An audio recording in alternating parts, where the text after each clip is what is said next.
LaToya Harris and Simone Carter were two women bound by one man, Marcus Bennett, and torn apart by a rivalry that refused to die. What began as jealousy and whispered insults soon erupted into a public feud that consumed their lives, dragged their children into the crossfire, and turned an ordinary suburban street into the scene of a shocking crime.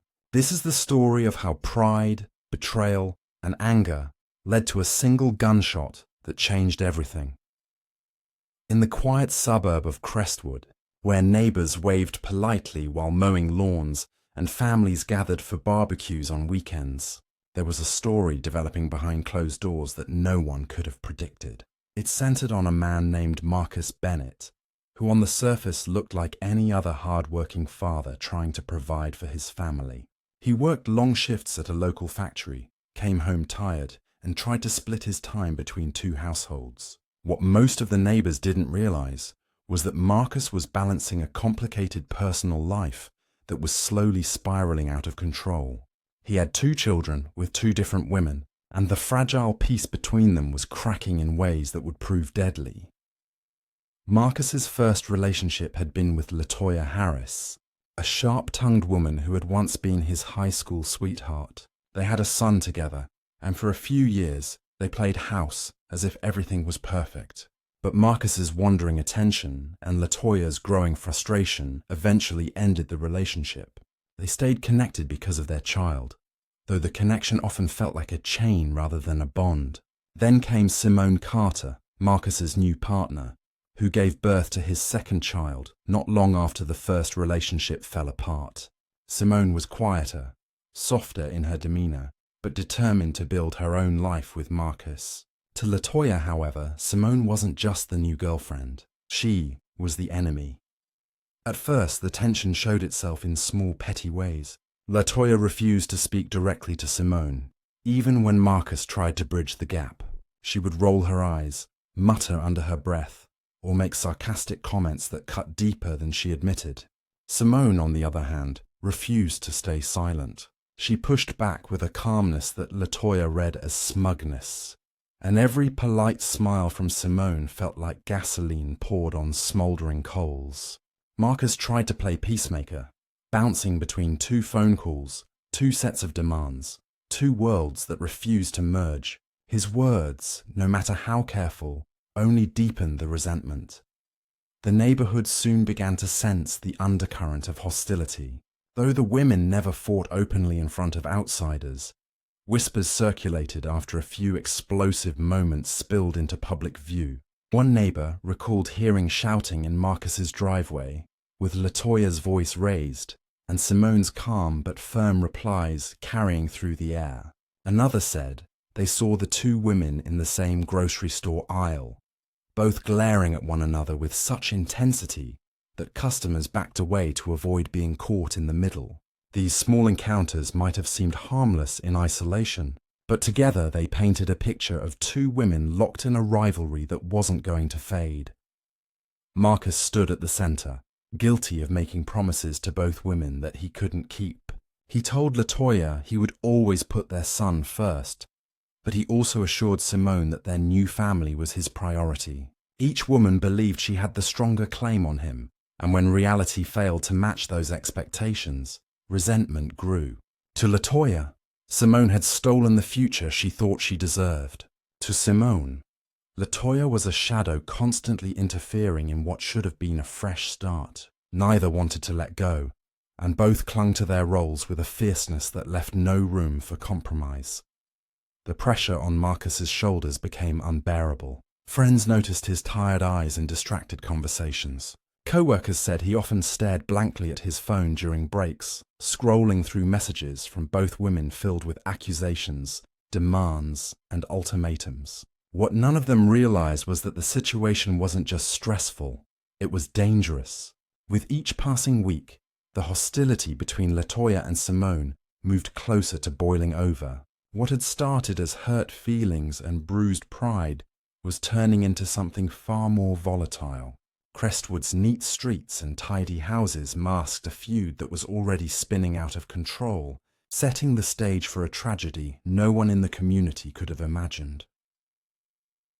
What began as bitter words exchanged behind closed doors soon spilled into places where the whole world could see. LaToya found her voice on social media, posting cryptic but pointed messages that everyone knew were aimed at Simone. She uploaded old pictures of herself with Marcus, captioning them with sharp phrases about loyalty and knowing who was there first. Friends of hers fueled the fire by commenting and sharing, turning every post into a small battlefield. Simone refused to be silent. She countered with her own updates, proudly displaying photos of Marcus holding their newborn, smiling as if life was perfect. Her captions carried subtle jabs about moving forward and building a real family, which cut at LaToya more deeply than any insult could. What started as a war of words in the digital space was feeding a storm that grew louder by the day. The hostility didn't stay online for long. LaToya and Simone began crossing paths more frequently, and each meeting ended in tension. At the daycare center, where both children sometimes overlapped, there were cold stares and harsh whispers. When Marcus picked up his son with LaToya watching from a distance, Simone sitting in the car, the air was so thick with animosity that staff members felt compelled to step in, pretending to make small talk just to diffuse the atmosphere. Even brief encounters at the supermarket turned into scenes neighbors would later recount with hushed voices, shaking their heads at how two women could despise each other so much. Marcus was caught in the crossfire. He would leave Simone's home only to find dozens of angry text messages waiting on his phone from LaToya, accusing him of betrayal or negligence as a father. When he spent time with his first child, Simone would question his loyalty, reminding him of the promises he made to her. He couldn't keep up with the demands of either woman, and his attempts to balance them only inflamed their anger. Friends noticed how thin he was becoming, his smile forced, his patience short. He confided to a few that he felt trapped, like no matter what he did, one of them would explode. The neighborhood became an unwilling audience to the feud. Parents whispering at school pickup described the growing drama like a soap opera, warning their children to stay away from the conflict. One neighbor recalled seeing LaToya waiting in her car outside Marcus's house, eyes fixed on the front door while Simone carried groceries inside. Another said Simone was spotted circling the block near LaToya's apartment, her expression grim, her grip tight on the steering wheel.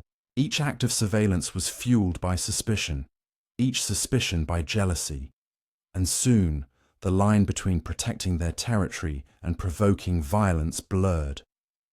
The feud began to affect the children as well. LaToya's son asked questions she didn't know how to answer, noticing his mother's angry mutterings whenever Simone's name came up. Simone's newborn was too young to understand, but the tension in the household was unmistakable. Even Marcus's family noticed the change. His sister once described walking into his home and feeling the heaviness in the air, as though the walls themselves had absorbed the shouting and bitterness. She tried to warn him that things were getting dangerous, but Marcus brushed it off, convinced he could control the situation. By now, Crestwood's calm image was cracking. What once looked like an ordinary suburban dispute over custody and relationships had become a spectacle that pulled in friends, relatives, and strangers alike. The feud had taken on a life of its own, feeding off every insult, every picture, every rumor. Both women believed they were fighting for something larger than pride.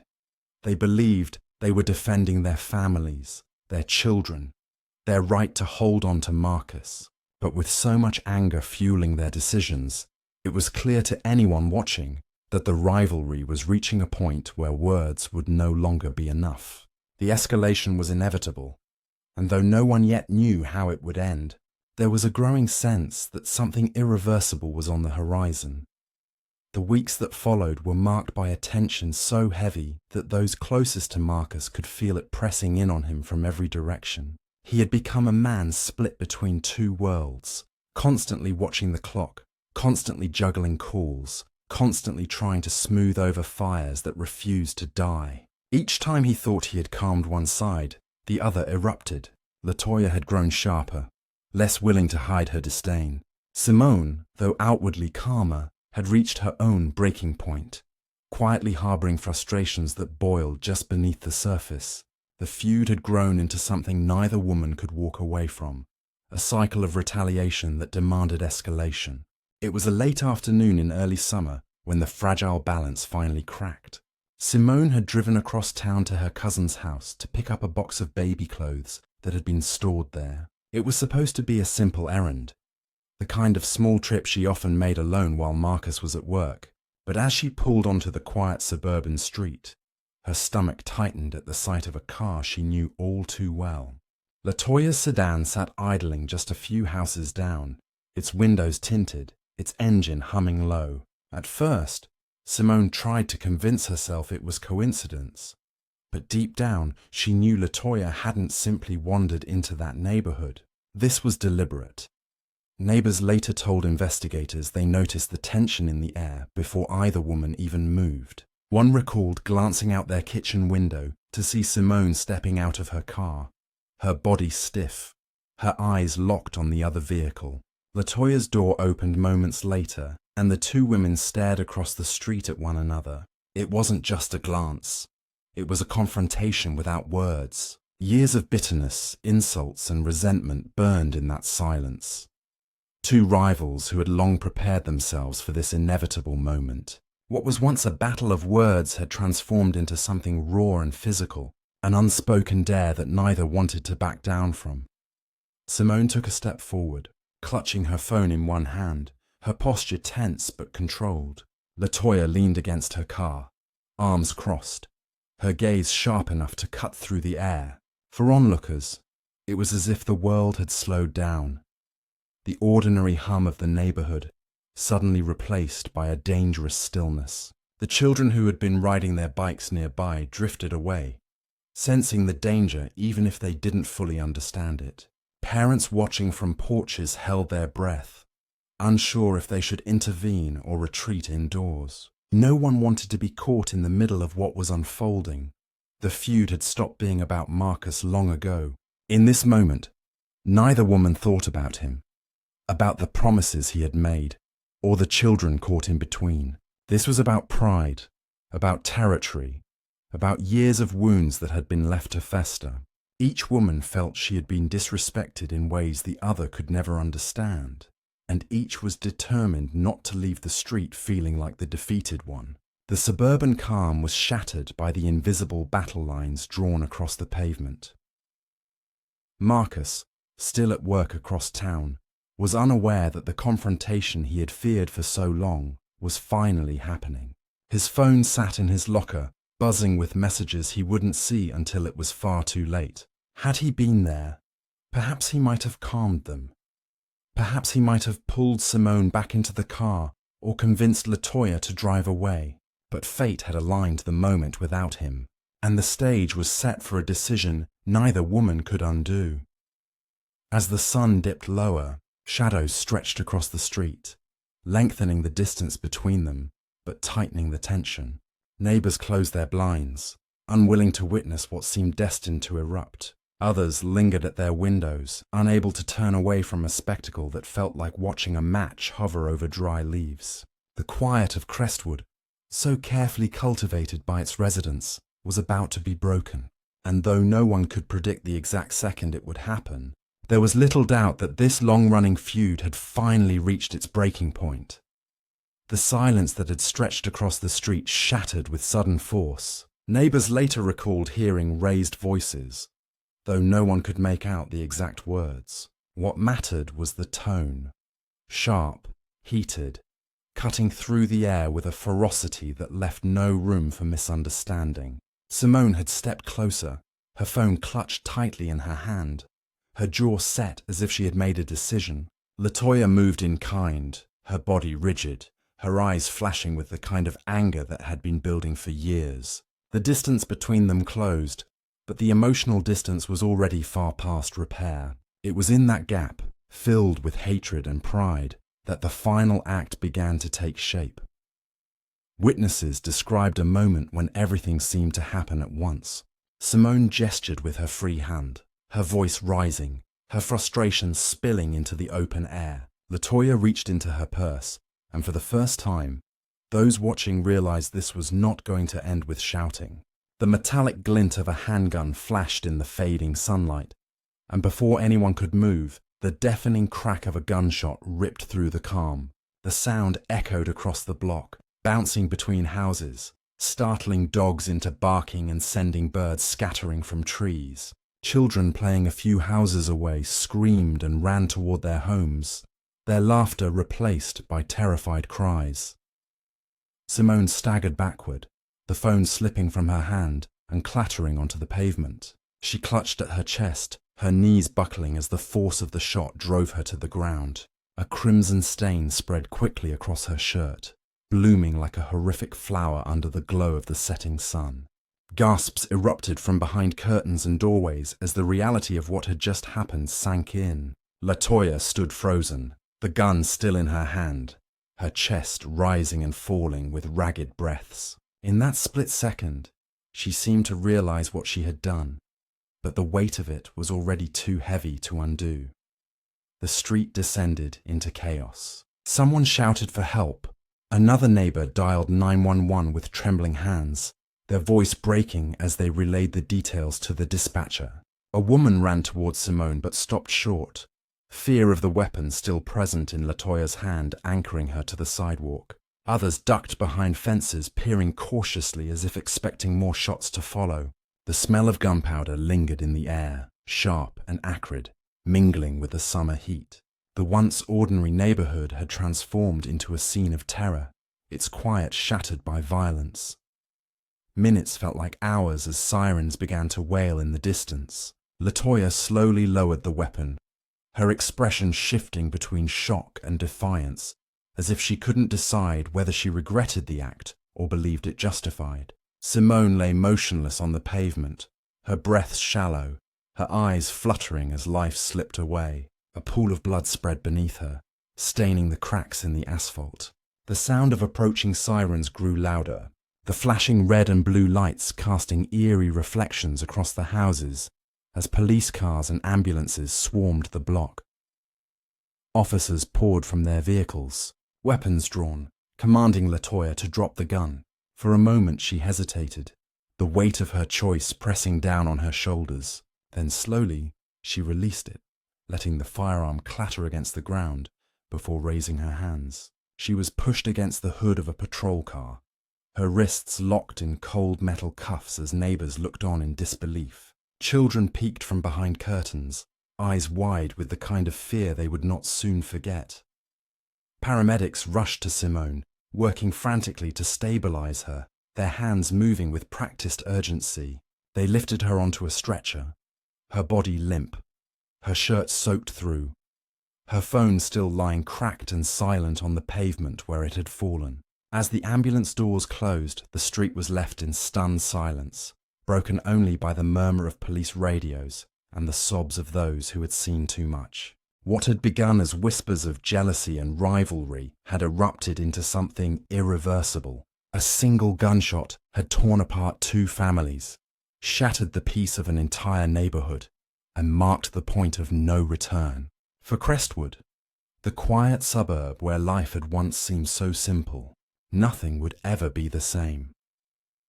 LaToya sat in the back of the police cruiser as the flashing lights painted her face in alternating shades of red and blue. Her hands were cuffed, her body stiff, her eyes unfocused as the weight of what had just happened pressed down on her. Neighbors who had once gossiped about her feud with Simone now watched in silence, their whispers gone, their judgment replaced by shock. Some filmed on their phones, unable to resist capturing the scene, while others simply stood on their porches, arms wrapped around themselves as if bracing against the cold, though the night air was warm. The street smelled of gunpowder and blood, a scent no one would forget.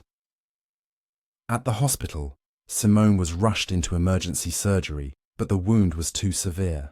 Doctors fought to save her life, but the bullet had done irreversible damage. Within the hour, she was pronounced dead. Word spread quickly, first to Marcus, who collapsed when he heard the news, and then through the community that had watched the feud unfold for years. The story of a rivalry that had started with insults and jealousy had ended with the loss of a young mother, and now 2 children would grow up in the shadow of tragedy.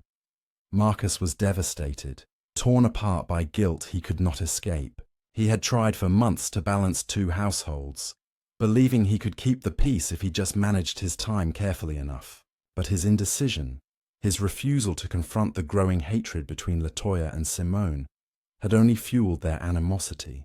Now, one woman was dead, the other facing decades in prison, and he was left to pick up the pieces of 2 broken families. Friends described him as hollow, his once boisterous laugh gone, replaced by silence and a blank stare. At Simone's funeral, he stood by the casket, unable to speak, his children clinging to relatives as mourners shook their heads at the senselessness of it all. The legal process moved quickly. Latoya was charged with second-degree murder, her mugshot appearing on local news broadcasts within hours. The prosecutors painted her as a woman consumed by rage, someone who had allowed jealousy to dictate her every move until it ended in violence. The defense argued that years of provocation had driven her to a breaking point, that she had felt cornered and disrespected to the point of snapping. But the jury, listening to the testimonies of neighbors, scrolling through the vitriolic social media posts, and replaying the desperate 911 calls, saw the truth. Latoya had made a choice that night, and it was a choice that had cost another woman her life. The verdict was guilty. When the sentence was handed down, 25 years to life, Latoya showed little reaction. Some said she seemed resigned, as if she had known all along where her anger would lead her. Others thought she appeared bitter, convinced she had been betrayed by a system that refused to see her side. Whatever her thoughts, she was led away in shackles, her once loud presence reduced to silence within the walls of a prison cell. For the community of Crestwood, the trial marked the closing of one chapter, but not the end of its scars. Parents used the story as a warning, reminding their children of how anger left unchecked could destroy lives. Neighbors who had once turned a blind eye to the feud now wondered if they could have done more, if stepping in earlier, offering help, or refusing to indulge the gossip might have changed the outcome. The suburban street, once known for its calm and order, became a landmark of tragedy, a place where people slowed down when driving past, remembering the day Gunfire shattered its quiet. Marcus carried the heaviest burden. He tried to shield his children from the story, but the whispers at school and the stares at the grocery store made it impossible to escape. His son from Latoya asked difficult questions about why his mother was gone, why she couldn't come home. Simone's baby would never know her, only the stories told by relatives who struggled to keep their voices steady. For Marcus, every memory of love was stained by loss, every photograph, a reminder of the feud he had once believed he could manage. The tragedy became a lesson repeated in hushed tones. Jealousy and pride, when allowed to fester, can grow into something deadly. What had started as a rivalry over a man had ended with the destruction of 2 families, the loss of a life, and a community forever changed. In Crestwood, the memory of the feud lingered, not as gossip anymore, but as a warning carved into the collective conscience, a reminder of the baby mama feud that ended in gunfire.